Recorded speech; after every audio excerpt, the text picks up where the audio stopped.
VOA news minute کے ساتھ میں ہوں محمد عاطف۔ امریکی ریاست مزوری کے شہر فرگوسن میں 2 پولیس اہلکاروں کو گولی مار دی گئی۔ اس واقعے سے چند گھنٹے قبل مزوری پولیس کے سربراہ نے استعفیٰ دے دیا تھا کیونکہ محکمہ انصاف کی ایک رپورٹ میں یہ الزام لگایا گیا تھا کہ ان کا ادارہ نسلی اعتبار سے جانبدار پولیسنگ میں ملوث ہے۔ یہ سانحہ اس وقت پیش آیا جب فرگوسن پولیس اسٹیشن کے باہر موجود مظاہرین منتشر ہو رہے تھے۔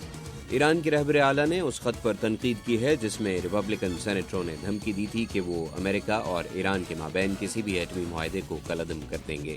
خبر رساں ادارے مہر کے مطابق خامنئی نے کہا ہے کہ انہیں تشویش تھی کیونکہ امریکہ دھوکہ دینے کے لیے جانا جاتا ہے۔ اور جمعرات کو عراقی سیکیورٹی فورسز اور شیعہ ملیشیا نے تقریب میں داعش کے جنگجوؤں کے ساتھ وقفے سے فائرنگ کا تبادلہ کیا۔ انتہا پسندوں کے خلاف اب تک کے سب سے بڑے آپریشن میں جنگجوؤں کو گزشتہ روز صدام حسین کے آبائی شہر میں پیچھے دھکیل دیا گیا تھا۔